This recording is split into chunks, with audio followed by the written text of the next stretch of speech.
Esforço mediano, resultado mediano. Esforço extraordinário, resultado extraordinário. Então, agora, se na sua família não tem ninguém que te serve como referência, seja essa pessoa. Ninguém teve milhão na sua família, a partir de você, tente ter milhão. O seu sonho tem que ser estar entre os melhores do planeta. Porque eu não gosto da ideia de que seja fácil. Eu falo que qualquer um que te falar que é fácil é um mentiroso. Por outro lado, qualquer um que te falar que é impossível é um sabotador de sonhos. Siga a luta independente de quão complexo seja a caminhada, de qual é a sua idade, qual é a cor da sua pele, de quantas pessoas te apoiam, etc. Siga a sua caminhada porque é possível. É difícil pra caramba, mas é possível. Porque quem conseguiu, quem tá falando isso é um comum. Não é um cara extraordinário. É um cidadão comum de resultado extraordinário. Olhe pro resultado que é extraordinário, mas lembre-se sempre que é um cidadão comum. É um cara que até 40 anos de idade tinha água pra vender na praia. E esse cara hoje foi em todos os continentes do mundo levar a mensagem dele. Então é possível. Seja complexo, seja fácil, seja mais ou menos complexo, é possível. É possível e é possível. E aí eu provei essa parada com a minha caminhada. Quando se nasce na condição que eu nasci, o sucesso nosso é outro.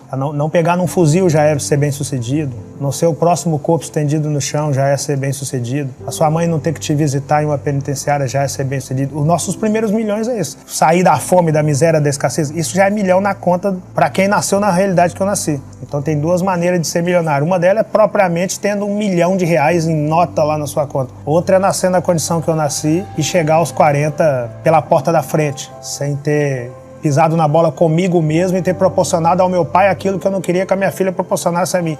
Então era o primeiro milhão. E eu passei muita dificuldade na vida. E um dia eu cismei que eu queria comer carne, só fazendo um link rápido, como eu comecei. À vontade, mano. Eu cismei isso aos 7 anos de idade que eu queria comer carne, né? Porque a minha condição era muito adversa. Meu pai comprava o básico e o básico nem sempre vinha o que a galera comia, né? Era o básico mesmo, macarrão, feijão, arroz. A ideia era matar a fome e não satisfazer a vontade, né? Você vai comer o que tem e ser grato por ter aquilo na mesa. E aí um dia eu tive curiosidade de conhecer carne. E aí eu perguntei na escola, os meus amigos estavam falando sobre carne, o que era aquilo, eles riram de mim. E aí quando alguém ri de você, você tem duas possibilidades. Achar, cara, realmente eu sou um bobo mesmo, achando que carne é pra mim. Ou fazer daquilo uma injeção de ânimo e falar, peraí, cara, por que estão rindo de mim? Por que alguém tem acesso a algo que eu não tenho? E eu fui pra segunda opção. Fui pra casa, perguntei pra minha mãe o que era carne. Ela falou, carne é uma parada, me explicou o que era e falou que não fazia parte do cardápio básico de quem nasceu na realidade que eu nasci. E aí eu falei, e o que eu tenho que fazer, mãe, se eu quiser conhecer essa tal carne? Ela falou, você tem que ter dinheiro. E pra ter dinheiro, você tem que trabalhar. Só que você tem 7 anos de idade, ninguém vai te empregar nessa idade. Eu falei, não, mãe, então não tem problema. É só eu trabalhar que eu chego a esse tal dinheiro e eu chego a carne. Ela falou, não, se você chegar no dinheiro, você chegou o que você quiser, inclusive carne. E aí eu falei, tá, então eu vou trabalhar. E aí plantei minha primeira horta com meus irmãos, que era o que dava pra fazer no lugar que eu tava. Plantar uma horta mesmo, de alface, couve, almeirão. E aí fui pra rua vender alface e consegui comer meu primeiro pedaço de carne. Só que quando eu comi meu primeiro pedaço de carne, eu tinha lembrado que na minha rua tinha um cara que tinha um quichute. E aí esse garoto tinha um quichute, eu não tinha. E aí eu percebi que se eu conseguia comprar carne, eu conseguia também comprar o quichute. Aí quando eu cheguei no quichute, eu vi que eu dava para comprar também a conga, que era acima do quichute. Eu comecei a entender que bastava eu ter um desejo e disposição para fazer qualquer coisa dentro de um viés de honestidade para alcançar aquele desejo. E aí eu descobri que a mágica era essa. Eu traço um objetivo, eu traço um planejamento para alcançar esse objetivo. E aí comecei a sonhar outras coisas. Então, o dia que eu entendi a necessidade real do conhecimento e eu vi que o meu tempo estava passando, eu falei, cara, eu tenho menos tempo para chegar. Eu vou ter que ter 10 vezes mais empenho. Aí, nessa época, eu cheguei a ler 4 livros por semana. Porque eu tinha que fazer mais. O empenho que eu tinha até naquele degrau não só me conduziria a resultado baseado naquele nível de empenho. Esforço mediano, resultado mediano. Esforço extraordinário, resultado extraordinário. Então eu dobrei meus esforços. Então o relacionamento é o precioso. 20% de qualquer coisa é talento, 80% é relacionamento. No futebol, inclusive, vários não conseguiram chegar porque eram bons jogadores, mas péssimos em relacionamento, em postura, e aí fica pelo caminho. Eu sempre usei o controle emocional ao meu favor. E por não desenvolver o controle das emoções, a galera não consegue suportar o caos. A galera não consegue suportar uma vaia no Maracanã. A galera não consegue suportar alguém falando que você é a crise. A galera não consegue suportar uma adversidade. Então eu sempre fui emocionalmente controlado. Porque pra mim, Diego, tudo é sala de aula. Eu enxergo que eu não tive a oportunidade de fazer faculdade, então eu fiz a faculdade da vida. Eu aprendi na faculdade da vida que é tudo sala de aula. Qualquer situação que me acontece é uma aula que eu preciso tomar nota. Isso aqui eu quero pra minha vida, isso aqui eu não quero pra minha vida, isso aqui eu descarto, isso aqui eu levo. Você se denomina mensageiro aprendiz, né? Mensageiro aprendiz sempre. Então é uma escolha difícil pra caramba? É, porque pra desenvolver essa mentalidade que tudo é sala de aula, você tem que ter o cuidado que eu tive com a minha própria caminhada. Eu entendi que eu precisava ser o ator principal da minha própria caminhada. Eu não esperei alguma coisa acontecer para que eu acontecesse. eu fui buscar conhecimento, eu fui me espelhar no meu pai. Isso é muito importante, porque sozinho e sem autorresponsabilidade você não consegue ter essa visão. Aí você de fato se perde pela falta de visão, não é pela falta de aula. Porque você fala, mas você foi fácil, você teve o seu pai. Tomara que você tenha a oportunidade de ser criado com o seu pai. Mas se você entender a sala de aula da maneira que eu entendi, você consegue perceber a riqueza que tem naquele lugar e escolher a aula exata e o aprendizado exato que você vai levar para a vida e o que daquele lugar não te representa como objetivo de vida. Se você nasce munido de saúde plena, se você nasce numa condição adversa, independente de onde você nasceu, pode ter sido culpa ou circunstância de quem veio antes de você. Agora, munido de saúde plena, se você morre na condição que você nasceu, aí foi escolha sua. Você precisa entender isso. Eu entendi isso muito rápido. Munido de saúde, porque tem situações e situações. Agora, munido de saúde plena, você precisa entender a aula. Você precisa entender que se você morrer na condição que você nasceu, foi escolha sua. Você tem que entender isso. No Brasil, nos ensinaram a abominar quem alcança resultado. É meio que assim, eu adoro você, desde que você não alcance mais do que eu.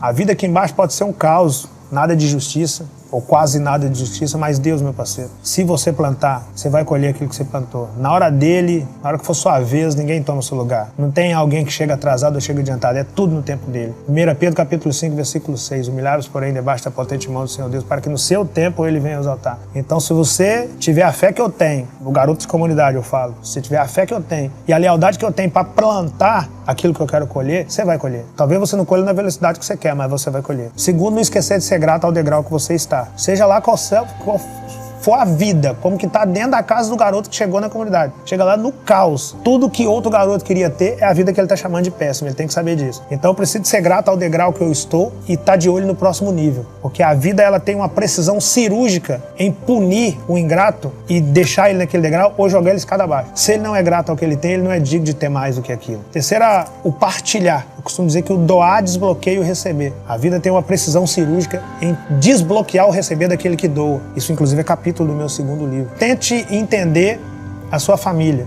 Se ela tem alguém que sirva como referência para você, deixa essa pessoa saber que ela serve de referência para você, assim como eu deixo meu pai saber. Agora, se na sua família não tem ninguém que te serve como referência, seja essa pessoa. Para que a partir da sua pessoa, naquela família tenha alguém que sirva como referência. O seu sonho tem que ser estar entre os melhores do planeta. Aí você me fala, mas eu não consigo estar entre os melhores do planeta. Então tenta estar entre os melhores do seu país. É muito grande, não dá para mim. Tenta estar entre os melhores do seu estado. Não dá nos melhores da sua cidade, não dá os melhores do seu bairro, não dá o melhor da sua rua, não dá o melhor da sua casa, não dá, então você tem que ser esse cara. Para que outras pessoas tenham você como referência, o que faltou para você. Ninguém teve milhão na sua família, a partir de você, tente ter milhão. Outra coisa é brilho no olhar em tudo que você faz. Eu, quando eu vendia água na praia, eu chegava na praia, pegava minha água e falava, dizem que os meus olhos brilham quando eu falo de você.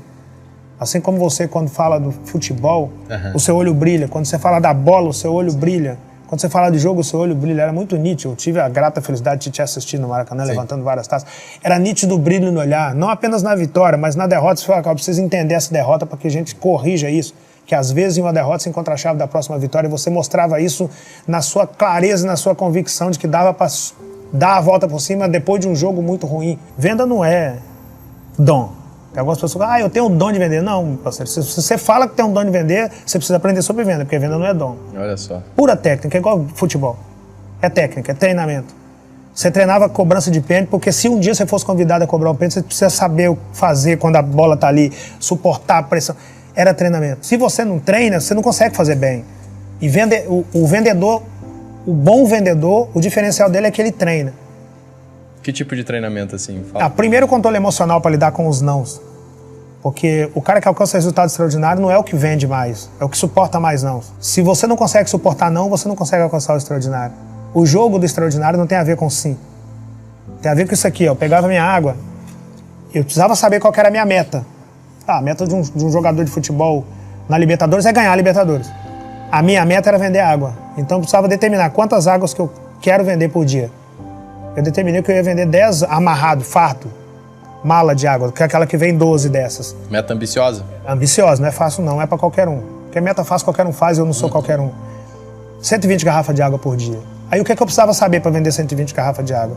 Eu precisava saber quantas vezes eu tinha que oferecer cada garrafa de água até que eu conseguisse vender uma. Eu descobri que eu tinha que oferecer 30 para vender uma. Ou seja, eu tomava 29 nãos para chegar em um sim. Aí o que eu tinha que fazer? Eu tinha que pegar minha meta, que era 30, e multiplicar pela quantidade de vezes que eu tinha que oferecer água. Ou seja, 120 vezes 30, 3.600. Aí eu multiplicava 120 vezes 29 nãos, 3.480. Aí eu descobri que para vender 120 garrafas de água, eu precisava ir para a praia todos os dias para oferecer minha água para 3.600 pessoas, tomar 3.480 nãos para conseguir vender 120 garrafas de água. Então eu não saía de casa tentando vender água, eu saía de casa tentando suportar os nãos, todo dia. E isso era técnica. Sim. O nome disso é taxa de conversão. O cara que não tem isso, ele toma 10 não e fala, não, cara, leva a mão, né? Você vai vender água, é muito bonitinho, mas não é pra mim, não. Amanhã eu vou imprimir os currículos, vou botar no Arloge, vou tentar na CLT. Cara, você vai ter que vender o currículo. O que você sabe fazer? Ah, eu sei limpar um chão, você vai ter que vender essa habilidade. Você vai colocar 10 currículos e vai tomar 10 não e vai ter que colocar o 11º, é a mesma coisa da praia, não adianta. Então, suportar os nãos é um dos grandes segredos de quem alcança o extraordinário em qualquer área. E qualquer pessoa que alcançou o extraordinário fez isso vendendo. No Brasil, se colocou na mente das pessoas que o vendedor é um cara que tentou de tudo na vida, deu errado em tudo e por isso ele trabalha com venda. E é mentira. Quem deu certo, vendeu para dar certo. E quem está trabalhando com venda, propriamente dito, vendendo uma camisa, uma caneca, uma caixa, uma água, ele está na profissão das profissões, a única que não vai envelhecer. As pessoas têm mania, no Brasil, de determinar até onde você pode ir. E nós temos mania de entender aquilo e aceitar aquilo de fato. Então, quando aquele cara fala que eu sou a crise, eu tenho duas opções. Aceitar, caramba, cara, realmente eu sou o lixo, né? Tenho 40 anos de idade, eu vendo água na praia, não tenho uma casa para chamar de minha, como o básico do básico, ando muito simples. Eu sou um lixo mesmo. Ou falar, não, peraí, cara, você não entendeu, você não sabe com quem você está falando, você não sabe quem você está chamando de crise. E aí eu uso aquela indignação a meu favor, porque eu sempre falo que não é o que a vida faz com você, é o que você faz com o que a vida fez com você. Sim. Então, a soma dos limões que me jogaram, eu fui fazendo limonada.